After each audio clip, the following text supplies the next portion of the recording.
wa man tabi'ahu wa wala haula wala quwwata illa billah ma ba'du. Alhamdulillah, kita melanjutkan pelajaran kita masih dalam bab thaharah ya. Bab thaharah diantaranya mencakup pembahasan masalah air ya. Kemarin sudah kita jelaskan anwa'ul miyahi, macam-macam atau jenis-jenis air. Al-miyahu allati yajuzu tathiru biha sab'u miyahin. Air yang boleh digunakan untuk bersuci ada 7 air. Yang pertama, air langit atau yang disebut dengan air hujan. Yang kedua, ma'ul bahri, air laut ya. Yang ketiga, ma'un nahri, air sumur ya. Air sumur itu yang kalau kita keran, jet pump ya, yang apa ya? Dari sumur. Ya, walaupun sekarang udah nggak ada sumur ya, atau yang disebut dengan air tanah ya, itu ma'un nahri ya. Air sungai ya, air sungai ya, afwan. Apa dalilnya air sungai? Di sini dikatakan lil ijma' alaihi wa liqaulihi alaihi salatu wassalam masalus shalawatil khamsi kama sali nahrin jarin azbin ala babi ahadikum yaktasilu fihi ya kulla yaumin khamsa marrat. Dalil yang menyebutkan bolehnya air sungai ya, air sungai digunakan untuk bersuci adalah hadis Rasulullah SAW yang mengatakan perumpamaan orang sholat 5 waktu seperti perumpamaan orang yang ya ada sungai yang mengalir yang sejuk di depan pintu salah seorang dari kalian, yang mana digunakan sungai tersebut untuk mandi selama sebanyak 5 kali dalam satu hari. Fama yubqi ya minad danas, apakah masih menyisakan kotoran? Itu kata Rasul sallallahu alaihi wasallam. Ya, jadi hadis Rasul mengatakan ya orang yang sholat itu kayak orang di depan rumahnya ada apa? Sungai. Tiap hari mandi berapa kali? 5 kali. Kira-kira masih kotor gak? Enggak, pasti udah bersih. Mandi 2 kali aja bersih, bagaimana mandi sehari 5 kali. Nah ini yang pertama yang bisa kita ambil dari sini, ini Rasul sedang menggambarkan masalah sholat, tapi secara nggak langsung, secara tersirat Rasul menggambarkan bagaimana ya pengaturan sistem sungai ya, pengaturan sistem sungai ya. Kan lagi Rasul bahas masalah sholat. Ternyata di sini kata beberapa ulama, Rasul lagi gambarin kalau bisa sungai itu ada di depan rumah kita. Tuh, ya. Makanya Rasul menggambarkan ya sungai di mana? Di depan rumah. Ya. Tapi konsep kita sungai di mana? Belakang rumah. Tuh, ya. Kalau sekiranya sungai depan rumah kita, bakal bersih nggak tuh sungai? Bersih. Kenapa? Dibersihin. Mana enak kita keluar rumah sungai kotoran, keluar rumah sungai sampah kasur, keluar rumah sungai pempes bayi di situ. Kagak nikmat kan? Pasti kita bersihin nggak? Kita bersihin. Lain kalau konsepnya tuh sungai di belakang, persis belakangnya dapur lagi. Buang sampah kemana? Sungai. Buang pempes kemana? Sungai. Buang bekas mandi cucian? Sungai. Udah jadi kotor. Ya. Makanya kalau sungai itu di depan rumah sebagai halaman kita, bisa kita bakal mandi 5 kali sehari tuh ya. Makanya konsep di Eropa pakai ini hadis ya. Atau ada tuh negara yang kalau di kotanya ada sungai panjang, kita berapa pakai perahu sampan. Terus kota apa namanya itu? Di daerah mana? Hah? Ya, intinya di luar negeri dah ya. Ya, Amsterdam, Belanda ya mungkin ya. Tuh, coba lihat bagaimana konsepnya kan, ya. Lain sama kita kali di belakang di pojok tanah, makin pinggir kali makin murah, ya. Tuh lain sama di sana. Jadi ini luar biasa ya sabda Rasul sallallahu alaihi wasallam. Ya, tuh. Tapi secara nggak langsung dari hadis tadi, ya, digambarkan bolehnya orang berwudu dari air apa? Air sungai itu ya, tuh.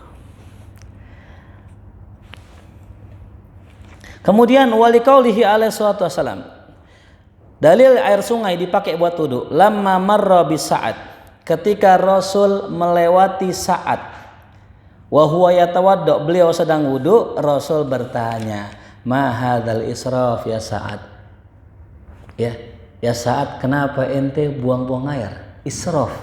Ya, tahu israf? Berlebihan. Padahal saat sedang berada di pinggir apa? Sungai. Tapi pakai air wudunya banyak. Ditegur apa Nabi? Ya saat, kok ente israf? Apa kata saat? Afil wudu'i israfun ya Rasulullah. Apakah dalam ketika wudu itu ada israfnya? Naam. Ya, tuh. Wa in kunta ala nahrin jarin, meskipun engkau sedang berada di pinggir sungai yang deras yang mengalir, tetap dianggap israf kalau pakai air berlebihan. Ya. Jadi ini kata Rasul, meskipun engkau berwudu di sungai yang mengalir, tuh. Berarti boleh nggak? Boleh. Tuh. Jadi ya, ada orang wudu pakai keran diputar gede full, itu israf, makruh hukumnya. Ya. Jadi kalau kita wudu, kalau bisa jangan terlalu apa? Kencang. Meskipun banyak airnya, meskipun di pinggir sungai, meskipun kita di sumber mata air, kalau wudu nggak boleh apa? Israf tuh ya. Apalagi yang airnya dikit ya. Hafum? Ya. Jadi banyak dari satu hadis saja banyak pelajaran yang bisa kita dapat ya. Tuh. Lalu yang ketiga, ma'ul bi'rina, baru nih air sumur ya, air sumur ya. Kalau sekarang udah nggak ada sumur, sekarang pakainya mesin. Zaman dulu masih ada sumur, bahkan orang Betawi ya masih ada sumur. Mau kemana? Mau ke sumur gitu. Padahal udah nggak ada sumurnya. Apa dalilnya? Innal ma'a tahurun la yunajjisuhu syai'un. Sesungguhnya air itu suci, tidak bisa dinajiskan oleh apapun ya. Jadi suatu saat di zaman Rasulullah ada sumur namanya Budoah. Kalau sumur di zaman kita kecil, diameternya kecil. Kalau di zaman Rasulullah di Arab itu sumurnya gede-gede. Lihat aja searching. Kalau searching sumur di Arab pasti gede-gede. Itu sumur Budoah gede dan cukup dalam. Nah, orang-orang perempuan kalau dulu kan nggak ada softtek, dipakainya bahan. Ya, ketika haid, nah nyucinya di sumur itu. Orang mandi janabah di sumur itu, orang nyuci darah haid di sumur itu. Nah, sahabat bertanya, ya Rasul, apakah boleh kami berwudu di situ, mandi di situ? Kata Rasulullah, ya boleh. Innal ma'a tahurun, sungguh air itu sejatinya suci.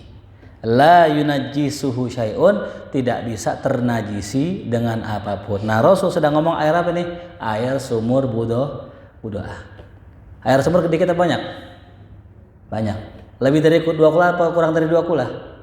Lebih dari 2 kula. Oleh karena itu Imam Syafi'i mengambil ijtihad bahwa air terbagi 2. Air yang banyak kayak sumur Budoah, air yang sedikit kayak ember kita. Kalau air yang banyak kayak sumur Budoah, maka tidak bisa terkena najis. Najis masuk, tersucikan karena banyaknya. Jelas paham? Ya, makanya itu filosofinya, kita ini kalau banyak dosa, banyak maksiat, jangan pernah luput dari yang namanya hadir majelis zikir. Apalagi majelis yang besar, yang dihadiri ratusan orang bahkan ribuan orang. Kenapa? Kita yang kotor, kita yang najis itu kayak kotoran. Masuk ke tempat air yang banyak, ya, yang terkontaminasi siapa? Yang berubah siapa? Najisnya apa airnya? Najisnya yang berubah. Sama kita kotor, banyak dosa, jangan lupa cari majelis yang banyak orangnya. Kalau orang Betawi momennya maulid, momennya haul, ya, momennya acara-acara pengajian, majelis zikir, masuk ke situ. Kita punya dosa kita banyak, masuk ke situ dosa kita hilang, dosa kita lebur di situ. Ya. Kenapa? Majelisnya banyak. Lain namanya orang majelis sedikit, 3 orang, masuk orang bandel ke situ. Yang ngaji jadi bandel. Kenapa diajakin? Kita kan udah ngaji nih, akhirat penting, tapi dunia juga perlu. Karena hidup cuma satu kali. Main biliar situ berlian. Akhirnya habis ngaji main apa? Main biliar. Artinya apa? Ya tadi filosofinya, air kalau banyak kejatuhan najis, yang rusak najisnya.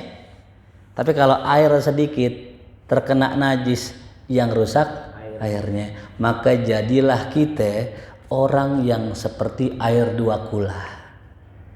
Siapapun yang main sama kita, bukan kita yang terpengaruh, tapi orang yang terpengaruh dengan kita.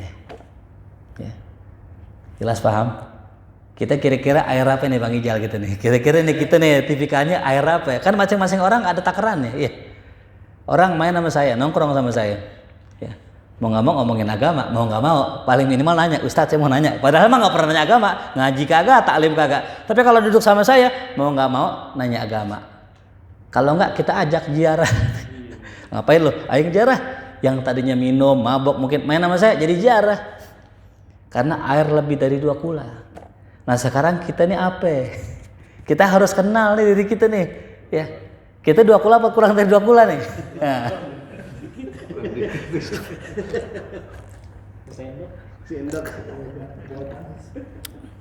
Alhamdulillah ya. Baru diajakin nonton dangdut aja udah kepengaruh. Nonton family soalnya lagi rame. Iya boleh dah. Masih pakai baju koko nih. Ganti dulu dah. Ya. Ini filosofinya begitu. Ya. Jadi air jikalau banyak lebih dari 2 kula maka tidak bisa terkontaminasi dengan najis. Nah pertanyaannya, kalau air lebih dari 2 kula berapa Ustadz patokannya? Kata ulama ya takarannya 218 liter. Tuh, ya. 218 liter. Kalau kita punya aqua galon isinya aqua gelas, botol isinya seliter, berarti kali berapa? 218 botol. Gede gak tuh? Ya. Sedrem lah. Iya, sedrem ya. Tuh, segitu. Sedrem apa tuh? Yang gede. Oli. Nah oli itu, oh iya itu. Segitu dah kurang lebih. Ya. Itu ukuran 2 kula. Tuh ya. Bahkan ada apa namanya? Ada 2 ukurannya. Kalau ukuran diameternya lingkaran, ya kayak tadi itu. Adapun kalau ya ukuran diameternya kotak beda lagi nanti itu ya. Nah jadi air terbagi menjadi 2 kula. Air sedikit kurang dari 2 kula, air banyak lebih dari 2 kula.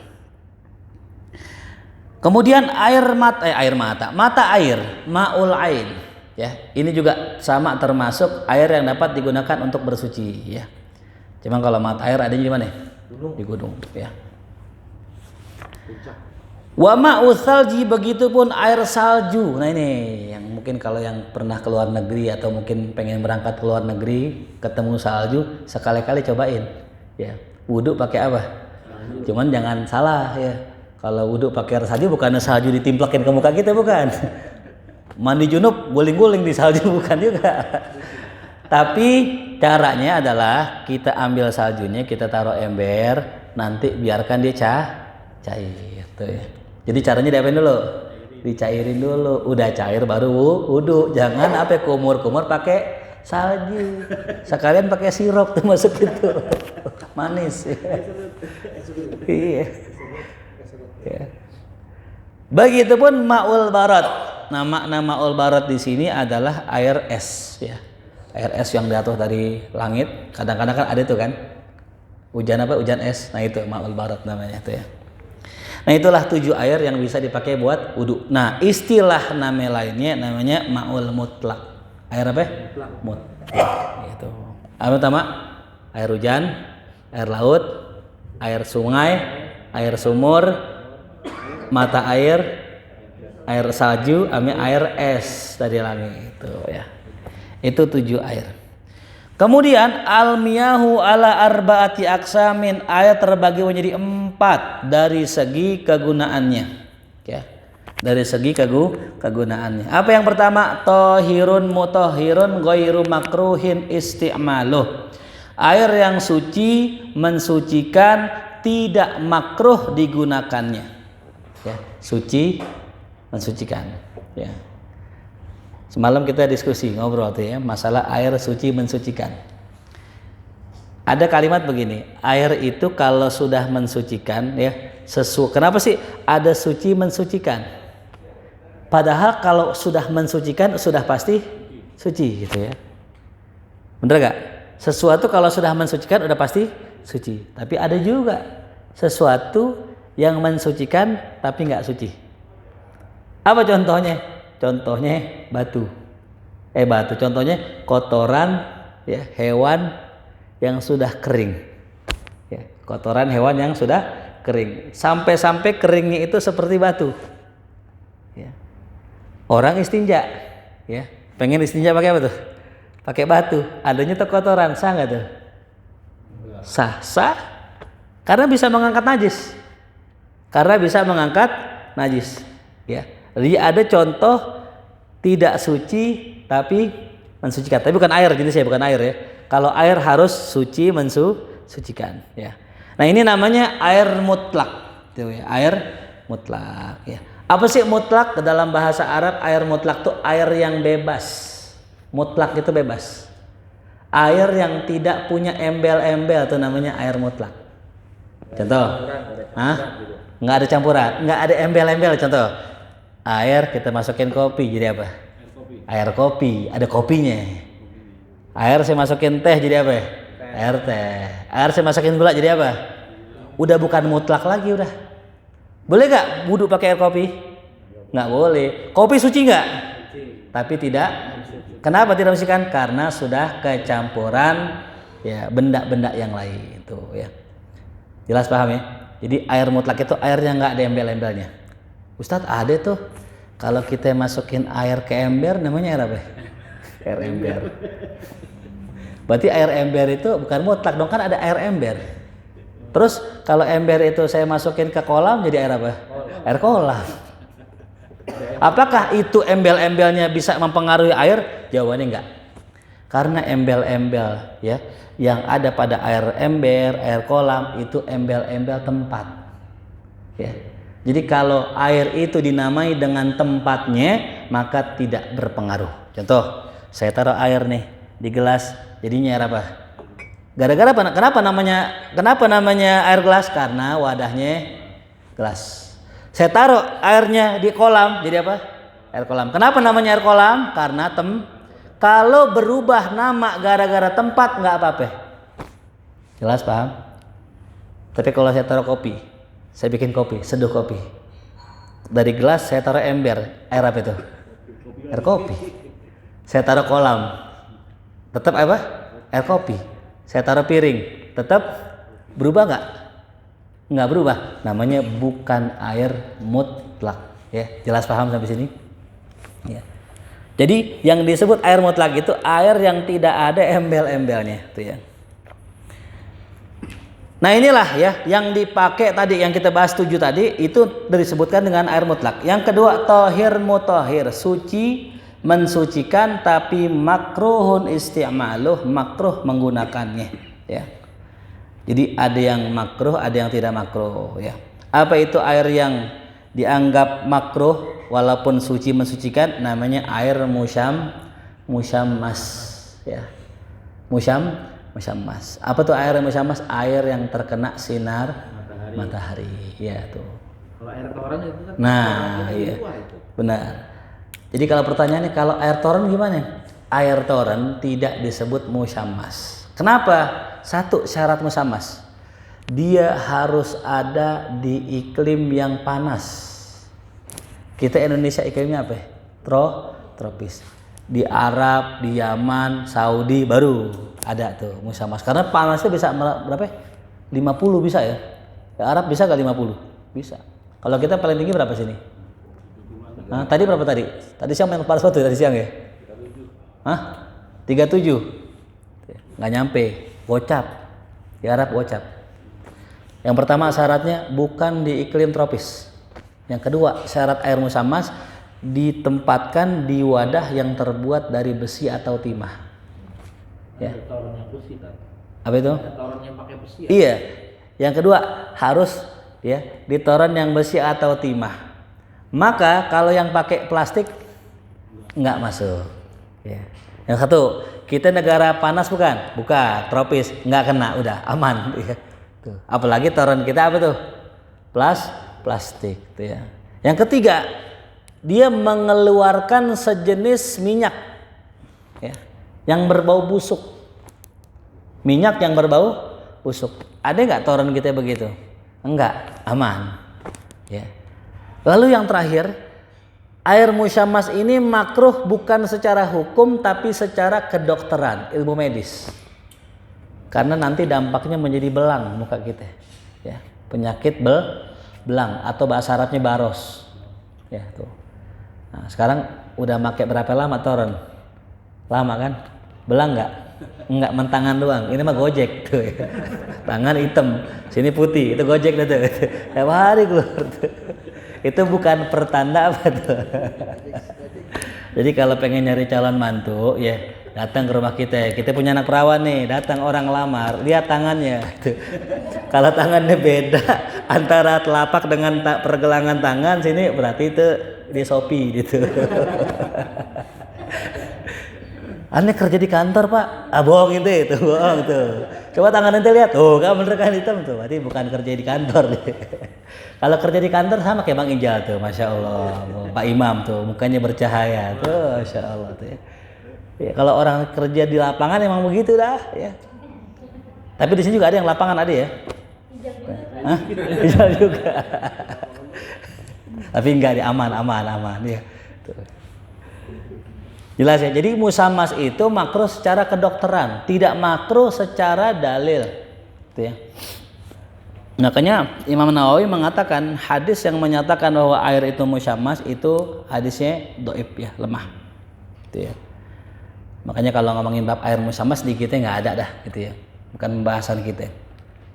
Yang ketiga, tohir ghairu mutohir, suci tapi nggak mensucikan. Nah ini nih yang banyak terjadi nih. Dan dia ada dua, suci tapi nggak mensucikan. Yang umumnya orang tahu air mustakmal. Ini yang umumnya orang tahu. Tapi yang jarang orang tahu yang kedua, air mutaghayyirat, air mutaghayyir, air yang berubah. Ya. Kalau mustakmal gimana mustakmal prakteknya? Kita wudhu, airnya jatuh. Nah, air yang jatuhnya tadi itu namanya air apa? Mustakmal. Ya. Jadi kita nggak boleh berwudhu atau beristinja dengan air mustakmal. Contoh di rumah kita ada ember nih, ada keran di atasnya. Kita wudhu di situ tuh, jatuh nggak tuh air ke sini? Nah ini namanya air apa nih? Mustakmal. Boleh nggak buat cebok? Nggak boleh. Cebok kudu pakai air baru. Terus airnya buat apa? Buat mandi biasa boleh. Mandi biasa boleh. Ya nggak boleh mandi wajib. Karena mandi wajib harus pakai air mutlak. Air yang benar-benar suci, mensucikan. Berarti kadarnya gimana? Misalkan tadi yang netes mungkin nggak banyak gitu. Tapi maksudnya yang cipratan lah bahasanya. Iya betul. Cipratan. Kira-kira apakah masih dianggap mustakmal nggak itu? Air yang tadi dalam volume jumlah air kurang dari 2 kula, ember kita datang kurang dari 2 kula. Kalau kejatuhan air mustakmal, jadi mustakmal bareng-bareng. Kalau kejatuhan najis setetes saja, jadi air mutanajis. Itulah resiko kalau punya ember kecil. Makanya orang tua kita dulu, kolamnya gede, berenang bisa di situ. Kita rumahnya itu minimalis. Iya. Nah, bagaimana siasatnya? Siasatnya mandinya jangan pakai ember, tapi pakai shower. Kayak shower. Oh iya. Iya. Kadang-kadang kan gitu, kita mau mandi junub nih, ya itu dulu sunahnya kan. Jadi wudhu nih, ya kan pasti ada air yang mungkin kecipratan ke ember itu ya. Kayaknya singkirin dulu gitu ya? Enggak juga. Ember disingkirin kan airnya nyiprat juga kan? Maka udah saran saya pakai shower tuh ya. Beli ya itu ya. Emang nggak ada di rumah? Kayak gayung bolongin gitu shower tuh. Iya. Kalau orang dulu apik. Orang dulu kalau punya kolam ada padasan namanya. Tahu nggak padasan? Dia punya gentong bekas cat, gitu. Gentong bekas cat, diisiin air tuh, ditaruh atas, dibolongin, yang ditambelnya pakai apa? Bekas sendal tuh. Atau nggak sikat gigi apa-apalah pokoknya. Ntar kalau di moduk tinggal cabut dari situ. Itu bersih banget, itu terjaga. Gitu. Buat mandi wajib juga dari situ tuh. Buat mandi wajib siram lagi gitu. Mau paling aman pakai apa? Shower udah paling aman udah. Iya nggak punya beli di Watrel. Sekarang udah kayaknya mungkin ya orang susah zaman sekarang pakai shower kali mungkin. Karena shower itu udah ini kali, udah lumrah zaman sekarang gitu ya. Tuh. Kalau nggak mandi di rumah saya ada showernya. Ya. Ya. Itu bukan shower, itu yang buat berak tuh itu tuh. Yang buat kata temennya gini, wah kamar mandinya enak banget ya ada showernya, shower yang buat cebok. Oke. Dipikir shower. Kok pakai ditembak-tembak showernya? Ternyata buat istinja tuh ya. Ya. Allah shalli ala Muhammad. Ya. Jadi air mustamal itu air yang bekas orang bersuci. Nah, bersuci kan ada dua. Ada wajib, ada sunnah. Contoh, kita wudhu nih. Basuhan pertama, muka, itu hukumnya wajib. Kalaupun sekali doang, sah wudhu kita. Nah yang kedua, yang ketiga hukumnya sunnah. Jadi kalau kita wudhu, basuh muka sekali, air yang netes mustakmal. Jelas? Dan yang basuhan kedua enggak. Nah, basuhan ketiga enggak, karena sudah terangkat hadasnya. Jelas? Paham kita? Basuh tangan gitu juga. Yang pertama jatuh mustakmal. Yang kedua, ketiga enggak, karena sudah terangkat hadasnya. Atau orang wudhu 2 kali. Udah wudhu tadi di rumah, ke masjid, wudhu lagi, yang jatuh mustakmal enggak? Enggak, karena sudah bukan wudhu yang wajib. Jelas sampai sini? Ya. Makanya sesuatu toharoh yang wajib, air yang jatuh lantaran dia, maka itu mustakmal. Tapi kalau yang sunnah enggak, kayak mandi biasa, mustakmal enggak? Enggak. Ya. Bawahnya kalau gitu cuci tangan nih, di bawahnya ada ember, cuci tangan biasa, mustakmal enggak? Enggak, karena kita enggak gunakan buat Jelas sampai sini? Ya. Ini mustakmal. Termasuk orang nih gayung, nyiduk apa itu? Nyiduk bak. Nyiduk air pakai apa? Tangan. Ini kudu hati-hati nih. Ada orang rumahnya nggak ada gayungnya gitu, nggak ada kerannya, nggak ada gayungnya. Kita wudhu kudu ngapain? Nyiduk air kan dari kolam. Niatin tangan kita menjadi gayung dalam hati. Ya Allah, saya niatin tangan saya jadi gayung. Nawaitul iktiraf. Ketika kita nyiduk air, maka tangan kita ini nggak dianggap mustakmal. Basuh muka kan? Kesini lagi ya? Nah, itu nggak dianggap mustakmal karena tangan kita niatkan menjadi apa? Tapi kalau kita main asal nyiduk aja, langsung ke muka, terus kesini lagi, nah tuh mustakmal ya. Karena tadi air yang dari muka terjatuh di sini, masuk ke sini, ini mustakmal. Jelas? Ya ini. Lalu yang kedua nih dia, air mutaghayyir, air yang berubah lantaran kecampuran benda suci. Contoh, air di bak kita di ember, kejatuhan sabun batangan. Tuh. Berubah warnanya jadi agak putih-putih dikit, itu namanya suci tapi tidak mensucikan. Jadi periksa betul itu, ya. Terutama buat cebok tadi, kan cebok nggak boleh pakai air itu. Tapi cebok itu untuk menghilangkan hadas nggak? Betul, enggak menghilangkan najis. Ya? Menghilangkan najis. Tapi tetap syaratnya itu. Syaratnya harus pakai apa? Mutlak gitu. Ya. Jadi ketumpahan sabun nggak boleh. Nggak boleh kecuali sabunnya baru. Nah, kalau sabun baru ngerubah air nggak? Enggak. Jadi kalau kita misalnya nih, kita punya bak, ketumpahan sabun, nggak kejatuhan sabun batangan, nggak berubah, ya nggak berubah, atau berubah dikit banget, nggak masalah. Tapi kalau perubahannya sudah parah, apalagi kita udah kita gini-gini kan, kita gini-gini, ya kita cari mana nih sabun nih, airnya kan kemana-mana sabun itu, gitu udah, itu namanya air mutaghayyir. Jelas? Atau kita nyampo, sampo, gayung di mana gayungnya? Gayungnya di mana? Di bak. Kita ambil, berubah nggak tuh? Itu mutaghayyir. Ya.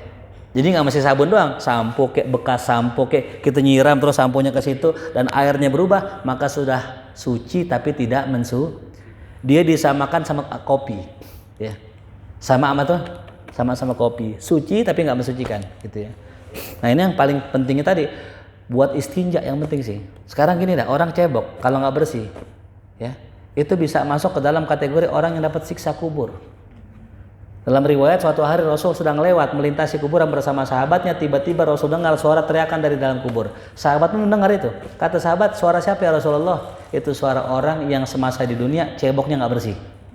Bisa jadi ceboknya karena pakai air mustakmal, tidak pakai air mutlak. Gitu ya. Makanya saya pastikan kalau kita ini cebok nih misalkan, boleh gak pakai mustakmal? Boleh. Contoh, cebok dulu, yang awalnya depan belakang pakai air mustakmal nggak apa-apa. Entar yang akhirnya baru pakai air biasa, pakai air mutlak. Itu boleh. Ya. Jadi cebok yang pertama pakai air mustakmal buat apa? Buat menghilangkan najis.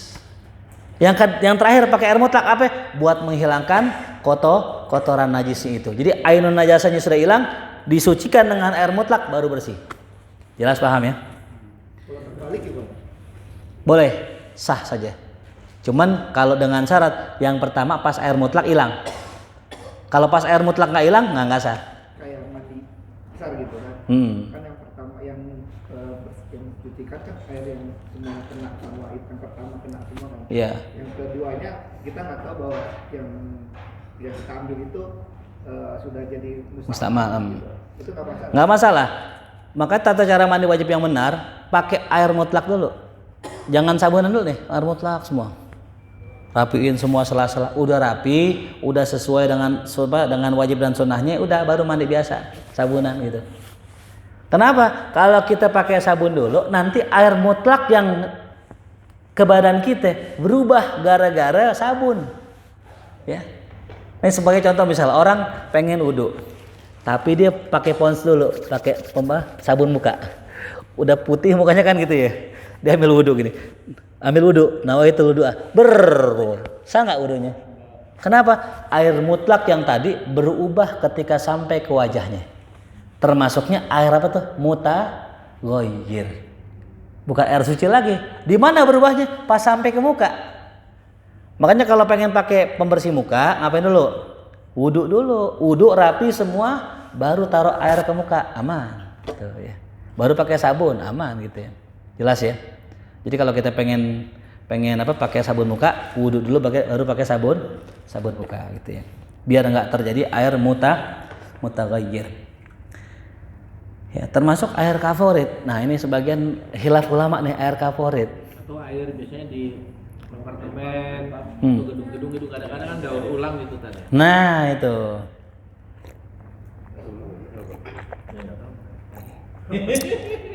Ini khilaf, ulama beda pendapat. Satu yang mengatakan kalau air itu didaur ulang, ya, ada yang mengatakan boleh. Terlebih zaman sekarang sudah canggih. Cuman orang yang hati-hati untuk perkara berwudu mereka tetap pakai air tanah. Untuk perkara cebok biasanya pakai air apa tuh? Pakai air daur ulang. Ini ada sebagian ya, hati-hati ya. Kayak di hotel itu kan pokoknya kan kayak gitu. Jadi apa namanya? Dari yang tadi resapan itu, dari itu dikumpulin lagi diolah. Iya. Jangan jauh air pam. Pam kan begitu juga pam, ya kan? Ya. Makanya selama sudah berubah menjadi suci lagi, bersih lagi gitu ya. Jadi iya. Betul, sama lah kayak air ini contoh air biasa terus ke laut. Ya. Air kali ke mana? Ke laut diserap lagi ame awan sampai lagi ke gunung turun lagi. Iya.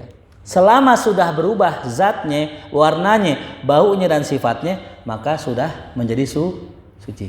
Gitu ya. Jadi air begitu bisa menjadi suci selama diolah tadi ya. Nah, tadi pertanyaan begini, Ustadz, kalau air kolam renang bisa nggak dipakai buat wudu gitu ya. Satu yang pertama, kolam renang kan ada yang pakai kaporit, ada yang enggak ya. Kalau yang enggak jelas sah. Yang kedua, yang pakai kaporit sah apa enggak? Ulama beda pendapat. Kata ulama kalau terlalu banyak kaporitnya sampai kita mengira ini kayaknya air kaporit semua, nah bakal boleh. Tapi kalau kita mengira air ini tercampur kaporit boleh. Tinggal kira-kira kitanya aja, gitu ya. Yang terakhir air najis. Nah, ini air najis atau disebut dengan mutanajjis. Apa itu? Air yang halat fihi najasatun, air yang terjatuhan najis.